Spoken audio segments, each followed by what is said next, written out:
তারানাথ তান্ত্রিক অলৌকিক আর আধিভৌতিক সব গল্পের ভাণ্ডার নিয়ে যার জগৎ। আজকের গপ্পসপ্পের আসর তার শৈশবের স্মৃতি বিজড়িত একটি ঘটনাকে ঘিরে। তারাদাস বন্দ্যোপাধ্যায় রচিত বলি গল্পটি নিয়ে থাকছে আমাদের এবারের আয়োজন। চলুন শুরু করা যাক।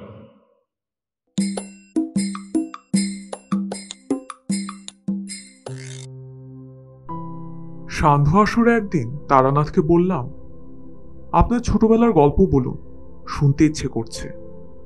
তারানাথ হেসে বলল, তোমাদের কথায় অনেকদিন বাদে মনে পড়ল আমারও একটা ছোটবেলা ছিল বটে। মাতৃগর্ভ থেকে ভূমিষ্ঠ হয়েই বাউন্ডুলি হয়নি। কি গল্প শুনতে চাও? দেখলাম তারানাথের চোখ কেমন স্বপ্নীল আর ভাষা ভাষা হয়ে এসেছে। শৈশবের স্মৃতি সব মানুষকে উদাস করে দেয়। কিশোরী বলল, যা ইচ্ছে বলুন, তুচ্ছ ঘটনাও আপনার বলার গুণে ভালো লাগে। আচ্ছা, আপনার পরবর্তী জীবন যে এরকম হবে ছোটবেলায় তার কোনো আভাস পাননি? উত্তরে তারানাথ কিশোরীর দিকে তাকিয়ে বলল, আমার সিগারেট ফুরিয়ে গেছে। তৎক্ষণাৎ কিশোরী বেরিয়ে গিয়ে মোড়ের দোকান থেকে এক বাক্স সিগারেট এনে তারানাথের সামনে নামিয়ে রাখল। একটা সিগারেট ধরিয়ে চোখ বুজে তৃপ্ত মুখে ধোয়া ছেড়ে তারানাথ বলল, সত্যি কথা বলতে কি, আজ দুদিন একটা পয়সাও আমদানি হয়নি। না হাত দেখা, না সস্তয়ন, সংসারের নৌকো একেবারে বালির চড়ায় ঠেকে গিয়েছে।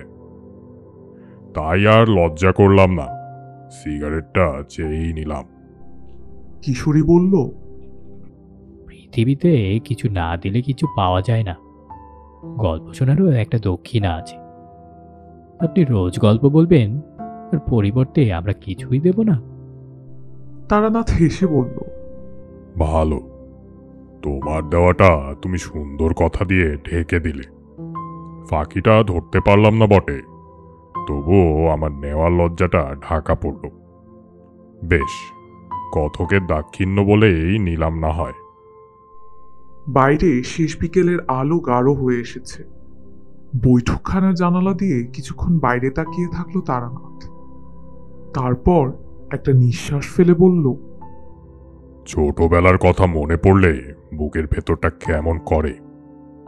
কোথায় গেল সেই সব সবুজ মাঠ, মুক্ত হাওয়া, আমতলায় ছুটোছুটি করে বেড়াবার দিন।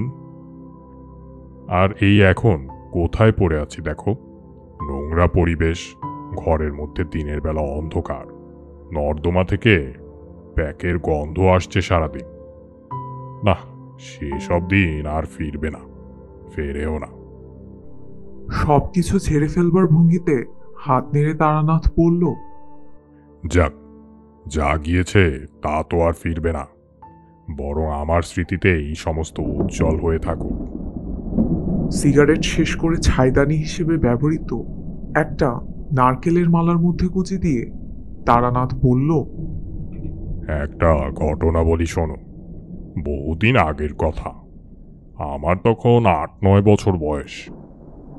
একে ঠিক অলৌকিক বা অতিপ্রাকৃত ঘটনা বলা যায় কিনা জানি না, কারণ বাহ্য তো তেমন কোনো ঘটনা ঘটেনি। তবে শ্রেণীবিভাগ না করতে পারলেও গল্পটা তোমাদের ভালোই লাগবে। তোমরা তো জানো আমি গ্রামের ছেলে। বিরাট ধনী না হলেও আমাদের অবস্থা নিতান্ত খারাপ ছিল না। ঠাকুরদার তো ছোটখাটো একটা তালুকই ছিল। আমি সন্ন্যাসী হওয়ায় আমার 2 ভাই বাবার মৃত্যুর পর সব নষ্ট করে ফেলে। ঠাকুরদা ছিলেন ভয়ানক রাশভারী মানুষ।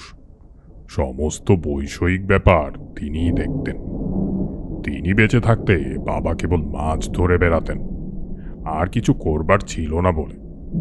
ঠাকুরদা যে কেবল পয়সা চিনতেন বা মামলা করে বেড়াতেন তা নয়। তার ঘরে অনেকগুলো সেকেলে ধরনের আলমারিতে ঠাসা ছিল নানা ধরনের বই, হাতে লেখা পুঁথিও ছিল। তখন আমার বোঝবার বয়স হয়নি। এখন আন্দাজ করতে পারি কি অমূল্য সম্পদ ছিল সেই সব বই। কিন্তু সে সমস্ত আমার ভাইয়েরা নষ্ট করেছে। কে কোথা দিয়ে নিয়ে গেছে তার বলা সম্ভব নয়। রোজ রাত্রিরে ঠাকুরদা লণ্ঠনের আলোয় পড়াশোনা করতেন। কথা বলতেন কম, কিন্তু যখন বলতেন বোঝা যেত যে বিষয়ে বলছেন তাতে তার গভীর জ্ঞান রয়েছে। নিদারুণ ব্যক্তিত্ব ছিল। কারো সাথে মতবিরোধ হলে তিনি ঝগড়াও করতেন না, যুক্তিও দেখাতেন না। কেবল মুখ থেকে ফরাসি নলটা নামিয়ে তার দিকে ঠান্ডা চোখে তাকিয়ে থাকতেন, তাতেই কাজ হতো। আমি ছিলাম সবার আদরের ছেলে। কাকারা তখনও বিয়ে করেননি, আমার ভাইয়েরাও জন্মায়নি। কোনো কিছু ভাগ করে নেবার অভ্যেস হয়নি তখন। এই সময় আমাকে নিয়ে বাড়ির সবাই খুব বিব্রত হয়ে পড়ল। বললাম, কেন? সেইটাই গল্প, মনোযোগ দিয়ে শোনো। 8 বছর বয়স থেকে আমার হঠাৎ এক অদ্ভুত জ্বর আরম্ভ হলো। খেলাধুলো করে এসে রাত্রিরে ঠাকুমার পাশে শুয়ে রূপকথার গল্প শুনছি। হঠাৎ ঠাকুমা বললেন, দেখি তোর গাটা যেন কেমন গরম লাগছে। হাতের উল্টো দিকে কপাল আর গলা দেখে বললেন, হ্যাঁ, তোর বেশ জ্বর হয়েছে। কি করে হলো? চুরি করে আচার খেয়েছিলি? বললাম, না তো। তাহলে জ্বর হলো কেন? যা, আজ রাত্রিরে তোর ভাত খেয়ে আর কাজ নেই। দুধ সাবু করে দিচ্ছি, খেয়ে শুয়ে থাক। কাল দুপুরে রুটি খাবি।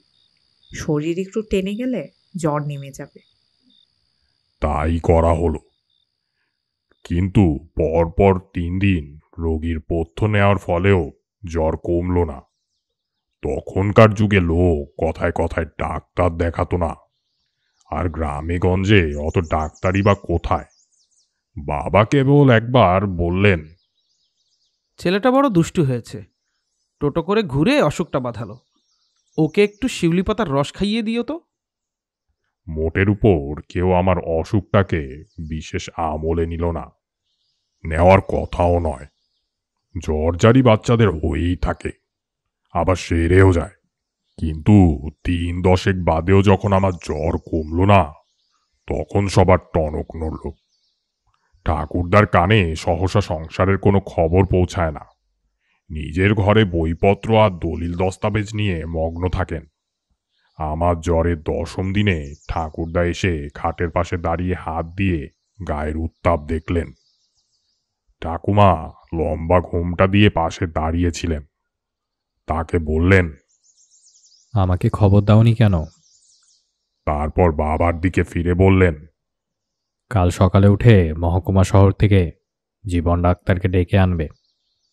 বাবা ক্ষীণ স্বরে বললেন, আগে জীবন ডাক্তার? হ্যাঁ, ঘোড়ার গাড়ি করে নিয়ে আসবে। আরও আগে আনা উচিত ছিল। টাইফয়েডে দাঁড়ালে কি হবে ভেবে দেখেছ? বাবার মুখ শুকিয়ে গেল। তখন টাইফয়েড একটা কালান্তক রোগ বলে গণ্য হতো। ব্যাকটেরিওফাজ আবিষ্কার হয়নি, শুধু জলচিকিৎসা হতো। বাবা পরের দিনই দুপুরের মধ্যে শহর থেকে বড় ডাক্তার নিয়ে এলেন। ডাক্তারবাবু বুকে নল বসিয়ে পেট টিপে জিভ দেখে এবং মা ঠাকুমাকে অনেক প্রশ্ন করে তারপর বললেন, টাইফয়েড বলে মনে হচ্ছে না। বাবা জিজ্ঞাসা করলেন, ম্যালেরিয়া? কাঁপুনি নেই, লিভার টিভারও নয়। জ্বরও তো একইভাবে চলছে, ছাড়ছে না। ম্যালেরিয়াও নয়। তাহলে? বলতে পারছি না, আরও কদিন দেখতে হবে। একটা থার্মোমিটার কিনে রাখুন, রোজ 3-4 বার জ্বর দেখে লিখে রাখবেন। আপাতত একটা ওষুধ লিখে দিচ্ছি, সেটা খেয়ে কেমন থাকে জানালে তারপর দেখা যাবে। অর্থাৎ আন্দাজে চিকিৎসা শুরু হলো। এই সবে আরম্ভ। এরপরে কত যে ডাক্তার এলো আর কত যে ওষুধ খেলাম তার ইয়ত্তা নেই। পেটের মধ্যে ডাক্তারখানা খোলবার জোগাড় করে ফেললাম, কিন্তু বিচিত্র জ্বর কিছুতেই কমল না। প্রায় 2 মাস হয়ে গেল। আমি তখন হাড়সার রোগী হয়ে গিয়েছি। মুখের ভেতর একটা তেতো স্বাদ সব সময় থাকে।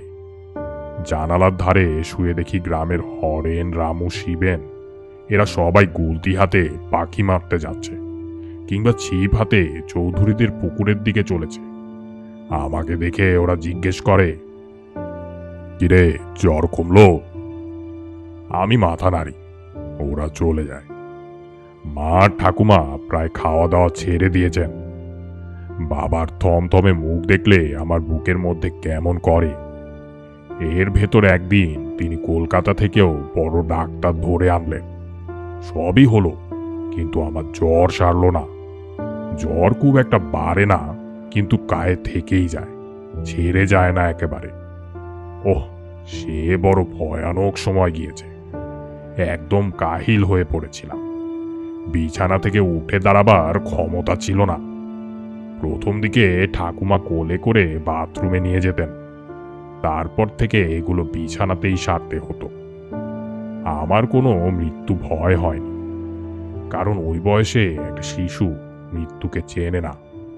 কেবল খেলতে যেতে পারি না বলে, বাড়ি থেকে বেরোতে পারি না বলে মনটা খারাপ লাগতো। একদিন কেবল ভয় পেয়েছিলাম।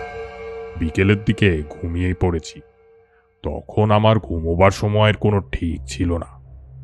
সব কেমন উল্টো পাল্টা হয়ে গিয়েছিল। সারাদিনই তো শুয়ে থাকা, যখন তখন ঘুমিয়ে পড়তাম। একদিন বিকেলে জেগে উঠে দেখি আধো অন্ধকারে মা দাঁড়িয়ে রয়েছেন। ভয় পেয়ে বলে উঠলাম, মা, কি হয়েছে? মা প্রথমে উত্তর দিতে পারলেন না। এখন বুঝতে পারি কান্নায় তার গলা বুজে গিয়েছিল। উত্তর না পেয়ে চেঁচিয়ে উঠলাম, কি হয়েছে? তোমরা অমন করে তাকিয়ে রয়েছ কেন? ঠাকুমা এগিয়ে এসে আমাকে বুকের ভেতর জড়িয়ে ধরলেন। বললেন, কিছু হয়নি, চিৎকার করছিস কেন? থাম, শরীর অস্থির করবে যে। মা কথা বলছে না কেন? পুজো করতে যাবে কি না, তাই তো চান করে এলো। আজ যে বৃহস্পতিবার, পুজো না করে তো আর কথা বলতে নেই। তখনকার মতো চুপ করে গেলাম বটে, কিন্তু আমার বালক মনে ঘটনাটা গভীর ছাপ ফেলল। জ্বরের ঘোরে ঘুম থেকে উঠলে এমনিতেই মস্তিষ্ক যথাযথ কাজ করে না, তার উপর ঘর অন্ধকার। মায়ের এমনভাবে তাকিয়ে থাকা, এই প্রথম আবছাভাবে অনুধাবন করতে পারলাম আমার জটিল কিছু একটা হয়েছে, এবং সেই জন্য বাড়ির প্রায় সবাই খুব চিন্তিত। 2 মাস হয়ে যাবার পর ঠাকুরদা বাবাকে আবার কলকাতা পাঠালেন। যে বড় ডাক্তার আমাকে একবার দেখে গিয়েছিলেন, তাকে আবার নিয়ে আসা হলো। ডাক্তারবাবু অনেকক্ষণ ধরে আমাকে দেখলেন, নানা রকম জিজ্ঞাসাবাদ করলেন, তারপর চুপ করে বসে রইলেন। খাটের এধারে ঠাকুমা দাঁড়িয়েছিলেন। তিনি বললেন, কেমন বুঝলেন ডাক্তারবাবু? ডাক্তার হাত জোর করে বললেন, আমাকে আর লজ্জা দেবেন না। আমি কিছুতেই বুঝতে পারছি না। সব রকম পরীক্ষা হয়ে গেছে, জ্বর ছাড়া আর কোনো উপসর্গও নেই। এই অবস্থায় কি চিকিৎসা করব? অন্য ডাক্তার হলে লজ্জা বাঁচানোর জন্য যা হোক কিছু প্রেসক্রিপশন করে দিয়ে যেত, কিন্তু তা করতে আমার বিবেকে বাধে। অনেক অনুরোধেও তিনি ফি নিলেন না। বললেন, না মশাই, টাকা নিতে পারবো না। এখনো পুরোপুরি চশমখোর হতে পারিনি। যদি একান্তই না ছাড়েন, তবে আমার ফেরবার ভাড়াটা বরং দিন। গ্রাম্য বাঙালি পরিবারের যা বৈশিষ্ট্য। এরপর সবাই দৈব ওষুধের সন্ধানে ব্যস্ত হয়ে পড়লেন। নারায়ণপুরে কে নাকি ঠাকুর পেয়েছে, সেখানে গিয়ে ধর্ণা দিলে ওষুধ পাওয়া যায়। নারায়ণপুর আমাদের গ্রাম থেকে প্রায় 20-25 মাইল দূরে। অন্য কেউ গেলে হবে না, রোগীকেও অবশ্যই যেতে হবে। তা অম্লশূলের বা মৃগী রোগী হলে না হয় গেল, কিন্তু 2 মাস ভুগে আমি তখন বিছানা ছেড়ে উঠতে পারি না। আমি অতটা পথ যাব কিভাবে? বাবা ভেবে ভেবে উপায় বের করলেন। ঘোড়ার গাড়িতে যেতে পারবো না, কারণ ঝাঁকুনিতেই মরে যাব তাহলে। বাবা বললেন, ওকে পালকিতে করে নিয়ে যাব। দাঁড়াও, পালকির ব্যবস্থা করি। পালকিতে আমাকে নিয়ে ঠাকুমা চললেন। বাবা ঠাকুরদা পেছন পেছন এলেন গরুর গাড়িতে। মন্দিরের ভেতর ঠাকুমার কোলে সারা রাত শুয়ে রইলাম। সেই সময় অতিরিক্ত ভুগে আমার যেন মাথার মধ্যে কেমন গোলমাল হয়ে গিয়েছিল। প্রায় রাত্রির বেলা আবোল তাবোল স্বপ্ন দেখতাম। এখানেও শেষ রাত্রিরে কি একটা হিজিবিজি স্বপ্ন দেখলাম, তার কোনো মাথা মুন্ডু নেই। এমনকি সকালে মনেও করতে পারলাম না। সেবায়েত সকালে প্রশ্ন করল, কিছু আদেশ টাদেশ পেয়েছো নাকি খোকা? আদেশ কাকে বলে? ঘাবড়ে গিয়ে বললাম, আগে না তো, তবে একটা স্বপ্ন দেখেছি। কি স্বপ্ন? তা এখন আর মনে পড়ছে না। তা যাকগে, ওই দেখলেই হবে।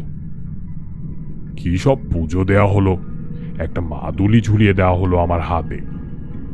সেবায়েত কোষায় করে অনেকখানি চরণামৃত এনে আমাকে হা করে খাইয়ে দিল। তাতে বহুদিনের ফুল বেলপাতার গন্ধ। আবার পালকি করে বাড়ি। মাদুলিতে কি ফল হলো তা বুঝতে পারা গেল, কিন্তু চরণামৃত খেয়ে জ্বরের উপর আমার হলো ভয়ানক পেট খারাপ। অসুখ চলতেই লাগলো।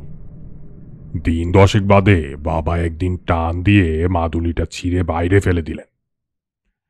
একদিন সময় সন্ধেবেলা, পরিষ্কার মনে পড়ছে। ঠাকুরদা এসে আমার বিছানার পাশে দাঁড়ালেন। বাবা বাইরের কাজকর্ম সেরে আগে থেকেই এসে বসেছিলেন। ঠাকুরদা কিছুক্ষণ চুপ করে থেকে আমাকে দেখে বললেন, কেমন আছিস আজ? ভুগে ভুগে কেমন আছি বোঝবার ক্ষমতা লুপ্ত হয়েছিল, তাই বললাম ভালো আছি। ঠাকুরদা বললেন, তোর জন্য একটা পুজো করা হবে বুঝলি, তাহলেই তোর অসুখ সেরে যাবে। ঠাকুরদা আমার পায়ের কাছে বিছানায় বসলেন। বললেন, কাল রাত্রিরে পড়তে পড়তে একটা জিনিস পেলাম, ভগবানই পাইয়ে দিলেন বলতে পারো। আমার ঠাকুরদা নরনাথ ঘোরতান্ত্রিক ছিলেন, তা তো তোমরা জানোই। তন্ত্র সাধনার উপর অনেক বই ছিল তার। তার মধ্যে বেশিরভাগই হাতে লেখা পুঁথি। কিছু কিছু নষ্ট হয়েছে, কিছু চুরি গিয়েছে, আবার কিছু রয়েও গেছে। তারই একটা বই পড়তে গিয়ে কাল রাত্রিরে একটা ঘটনা পড়লাম বুঝলে। ঠাকুমা বললেন, কি? লেখক বলছেন, যদি কারো দীর্ঘদিন ধরে কালান্তক জ্বর চলতে থাকে এবং সেটা কিছুতেই না সারে, তাহলে বুঝতে হবে তাকে জরাসুরে আক্রমণ করেছে। জরাসুর আবার কে? ঠাকুরদা বিব্রত হয়ে বললেন, সে তোমাকে বোঝানো কঠিন হবে। জরাসুরকে দেবতাও বলতে পারো, আবার উপদেবতাও বলতে পারো। এরা শুধু অনিষ্টই করতে পারে। পুঁথিতে লিখেছে, জরাসুরের বিধিমতো পুজো করলে জ্বর কমে যায়। ঠাকুমা শঙ্কিত গলায় বললেন, না, ও পুজো তোমায় করতে হবে না। ঠাকুরদা বললেন, কেন? ওসব ঠাকুরের নামই শুনিনি কখনো। আর কিবা নামের ছিরি, শুনলেই শরীর হিম হয়ে আসে। দরকার হলে চেনা জানা ভালো ঠাকুরের পুজো করো, ও তোমায় করতে হবে না। ঠাকুরদা বাধা পেয়ে রেগে গেলেন। তিনি কারো পরামর্শে মত বদলাবার পাত্র ছিলেন না। নিজে যা ভালো বুঝতেন তাই করতেন। বললেন, বকো না, আমি কি আমার নাতির খারাপ চাই? আমি ঠিকই করছি। আমার ঠাকুরদার পুঁথি বহুদিন আগেকার মস্ত এক সাধকের লেখা। তা কি কখনো ভুল হতে পারে? ভগবান পাইয়ে দিয়েছেন। তাই এই পুজো করবে কি করে? মন্ত্রতন্ত্র পাবে কোথায়? ঠাকুরদা খুশি হয়ে বললেন, ওইটাই তো মজা। জরাসুরের পুজোর সমস্ত বিধি ওই বইতেই সংস্কৃতে লেখা আছে, দেখবে। দাঁড়াও, দেখাই। একটু বাদেই ঠাকুরদা তার পুঁথি নিয়ে ফিরে এলেন। পুরনো দিনের হাতে তৈরি কাগজের পুঁথি, তাতে মোটা খাগের কলমে কালো কালিতে লেখা অক্ষর।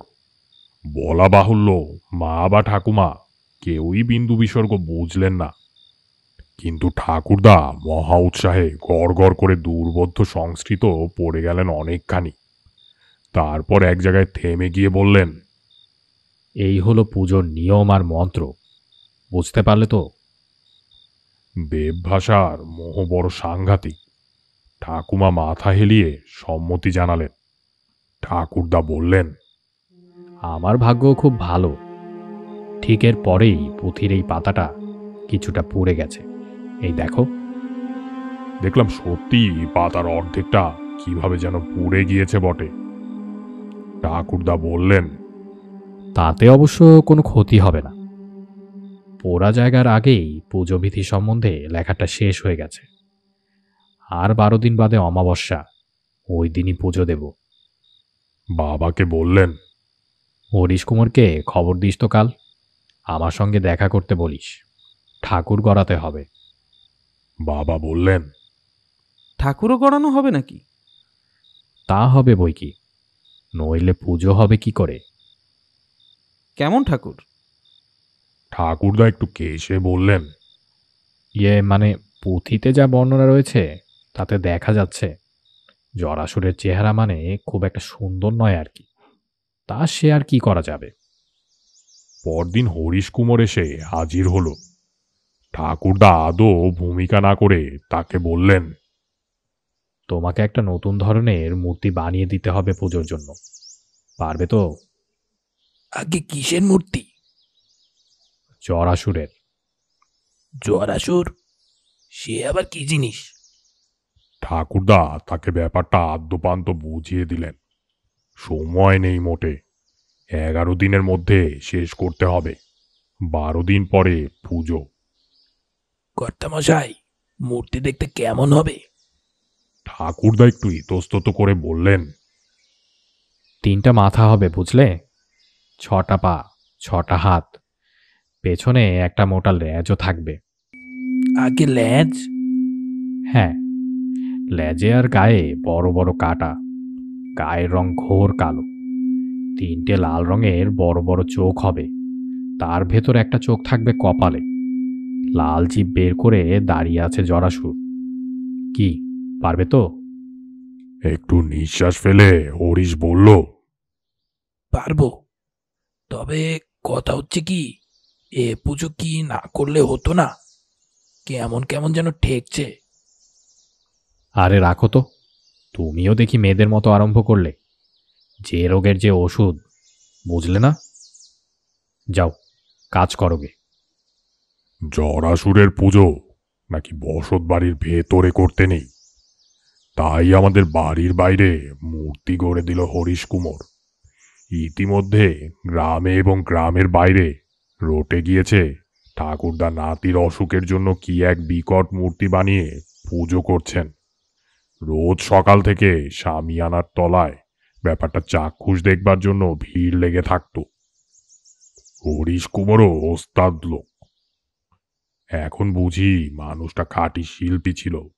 কেবলমাত্র বর্ণনা শুনে অভূতপূর্ব কিছু সৃষ্টি করা 4টিখানি কথা নয়।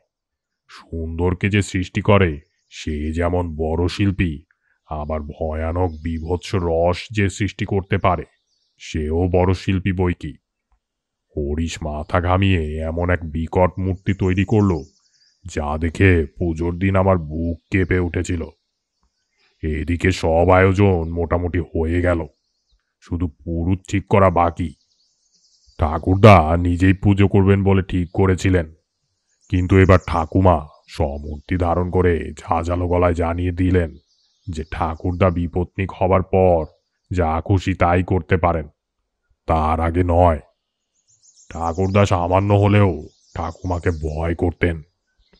ফলে তিনি গ্রামের 3-4 পুরুত বামুনের থেকে বেছে বেছে সবচেয়ে দরিদ্র রামজীবন চক্রবর্তীকে পাকড়াও করলেন। তখন জরাসুরের মূর্তি প্রায় তৈরি হয়ে এসেছে। সে বেচারি ঠাকুরের চেহারা দেখে ঘাবড়ে গিয়ে বলল, আগে এ আমার সাধ্যে কুলোবে না। ঠাকুরদা কার্য উদ্ধারের নানা বাস্তব উপায় জানতেন, তার মধ্যে সবচেয়ে ফলদায়ী উপায়টি প্রয়োগ করলেন। ঠান্ডা গলায় বললেন, ও, তোমার অসুবিধা হবে বলছো? থাক তাহলে, জোর করে কাউকে দিয়ে কোনো কাজ করানো উচিত নয়, বিশেষত পুজো আচ্চা। সাঁতরাগাছি থেকেই তাহলে পুরু টানাতে হবে দেখছি। আসলে অনেকগুলো কাপড়, থালা বাসন, ফল ফলাদি, তাছাড়া এক মুঠো টাকা দক্ষিণা, এসব বাইরের গ্রাম থেকে এসে কেউ নিয়ে যাবে এটা চাই না বলেই তোমাকে বলেছিলাম।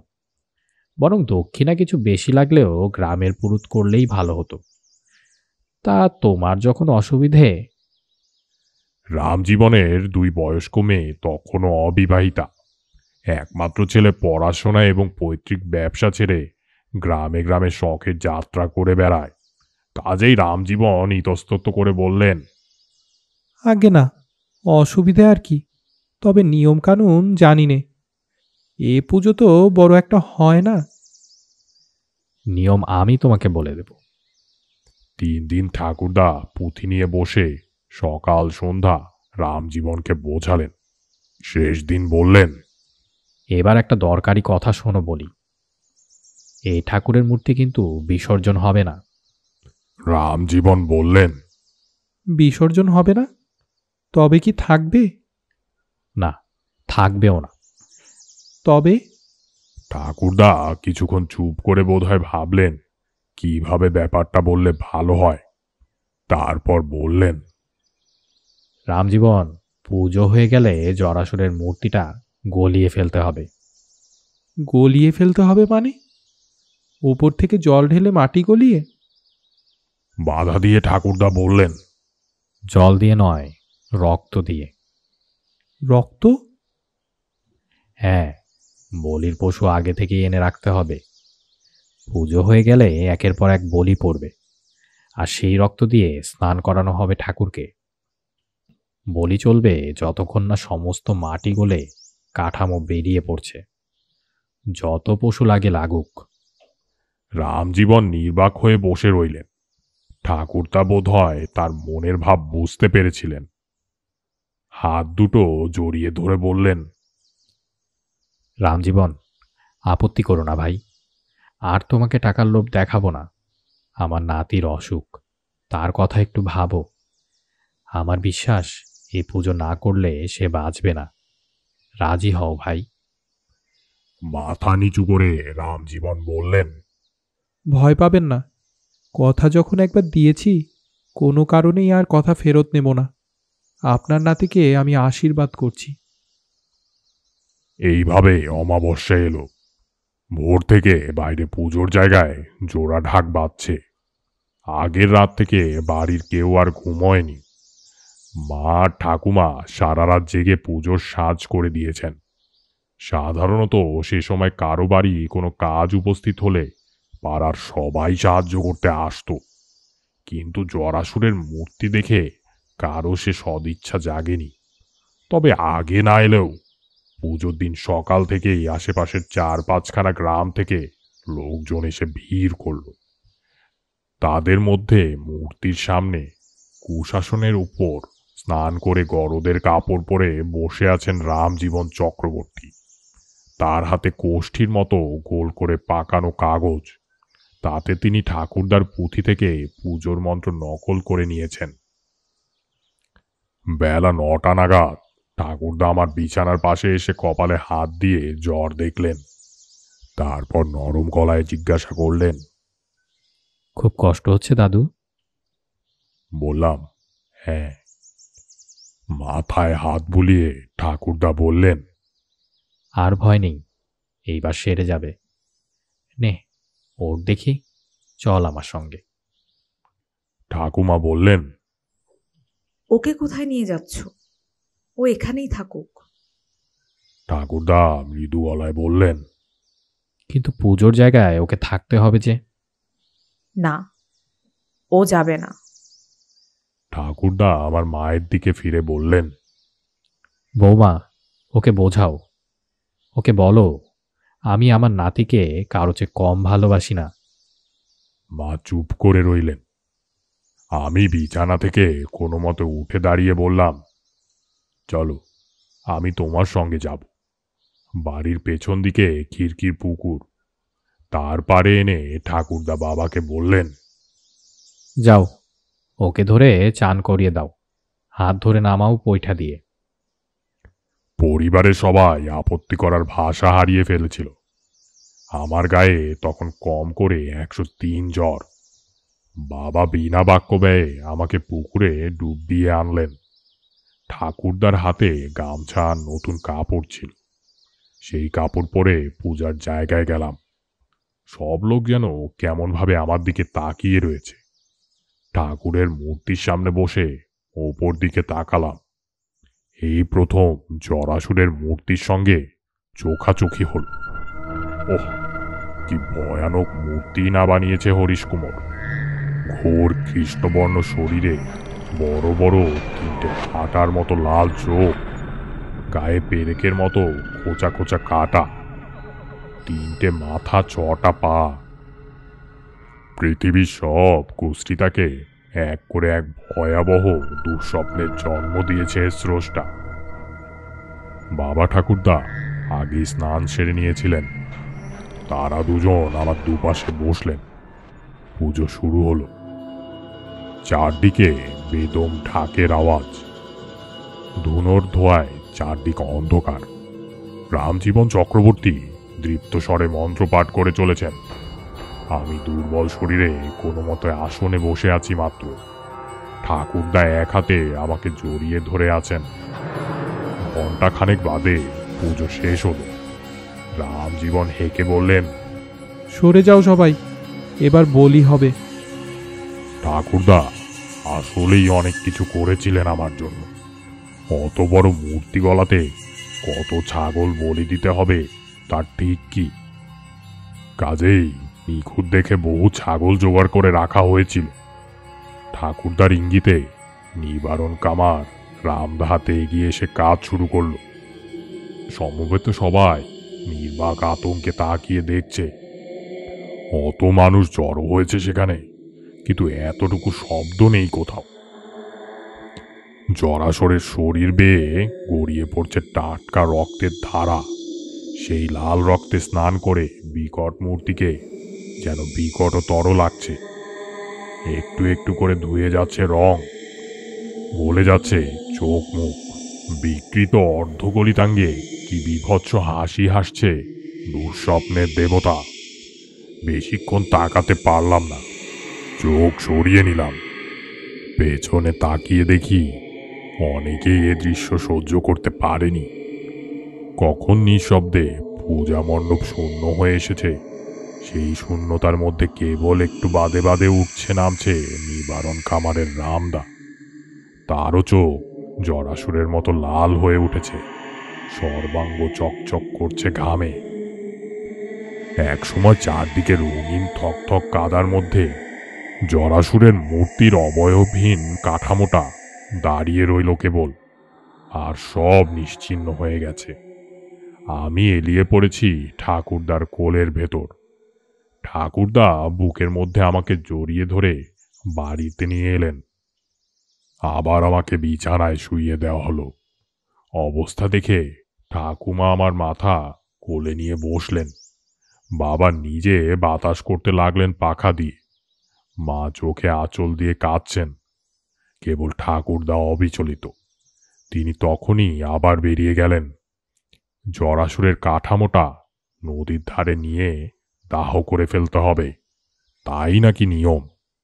কিন্তু আশ্চর্য ব্যাপার কি জানো, জরাসুরের জাগ্রত দেবতা বলেই হোক বা ঠাকুরদার দৃঢ় ইচ্ছা শক্তির ফল হিসেবেই হোক, সবাইকে অবাক করে পরদিন আমার জ্বর ছেড়ে গেল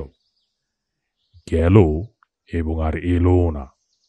তারপরও কিছুদিন বাড়ির সবাই ভয়ে ভয়ে থাকতো। একটু বাদে বাদে আমার কপালে হাত দিয়ে দেখা হতো, কিন্তু সত্যি জ্বর আর এলো না। ঠাকুরদার সম্মান দারুণ বেড়ে গেল। শুধু পরিবারের ভেতর নয়, আশেপাশের বহু গায়ের লোক তাকে একজন বিচক্ষণ মহাপুরুষ বলে মনে করতে লাগলো। সারাদিন ধরে বিস্তর লোক নানা পরামর্শ নিতে আসতো। ফুর্তির চোটে ঠাকুরদা অর্ডার দিয়ে কাশি থেকে উৎকৃষ্ট অম্বরিতামাক আনালেন। অবশ্য এই সম্মান বেশি দিন ভোগ করতে পারেননি তিনি।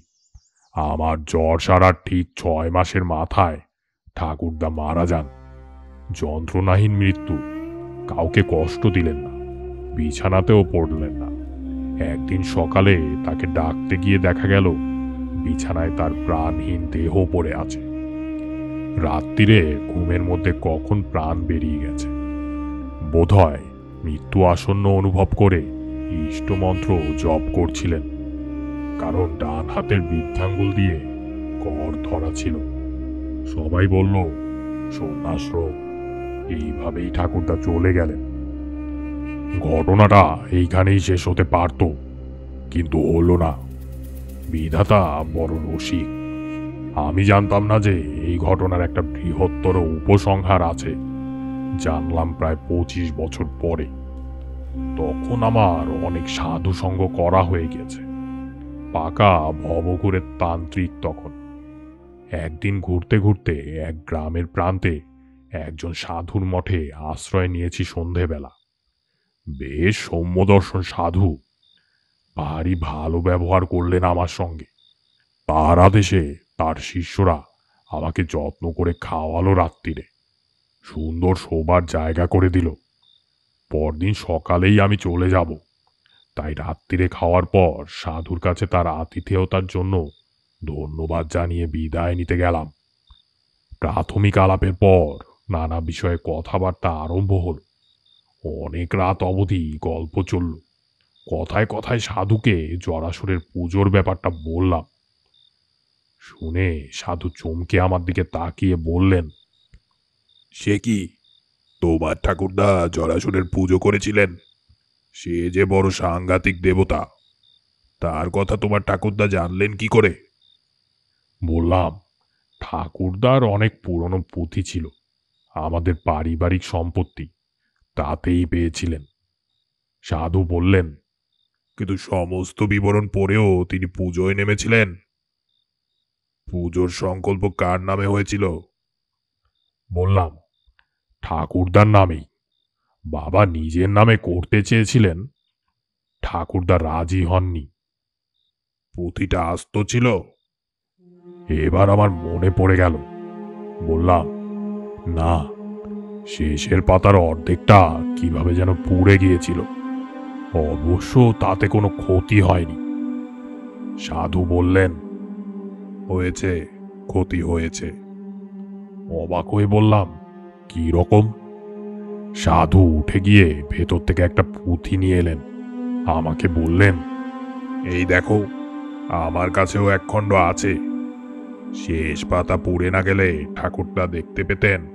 জরাসুরের পুজোর নিয়মের শেষে সাবধান করে দিয়ে লেখা আছে, যার নামে সংকল্প হবে 6 মাসের মধ্যে তার মৃত্যুও হবে। 6 মাস পরেই তো তোমার ঠাকুরদা মারা গিয়েছিলেন বলছো। আমি নির্বাক হয়ে বসে রইলাম। আজ কোথায় আমার স্নেহময় ঠাকুরদা, কোথায় বা ঠাকুমা, মা বাবা? সব স্বপ্নের মতো মিলিয়ে গেছে। একটু পর বললাম, সাধুজি, আপনার বোধহয় একটু ভুল হচ্ছে। উনি বিস্মিত হয়ে বললেন, ভুল? হ্যাঁ, ওই পাতাটা আস্ত থাকলেও ঠাকুরদা পুজোটা করতেন। আমি ঠাকুরদার নয়নের মণি ছিলাম। সাধু চুপ করে রইলেন। আমি আর কিছু বললাম না, কিন্তু আর একটা কথা আমার মনে ঘোরাফেরা করছিল। এখন তা আমার দৃঢ় বিশ্বাস। তা হচ্ছে এই যে, ঠাকুরদা নিজেই ও পাতার শেষটা পুড়িয়ে ফেলেছিলেন, পাছে কেউ পড়ে ফেলে তাকে বাধা দেয় তাই। আমাকে ঠাকুরদা বড়ই ভালোবাসতেন। তারানাথ গল্প থামিয়ে চুপ করে রইল। জল চকচক করছে নাকি তার চোখে? এই প্রথম আমি আর কিশোরী তারানাথের গল্পের শেষে বিশ্বাস অবিশ্বাস নিয়ে কোনো প্রশ্ন উঠাতে পারলাম না।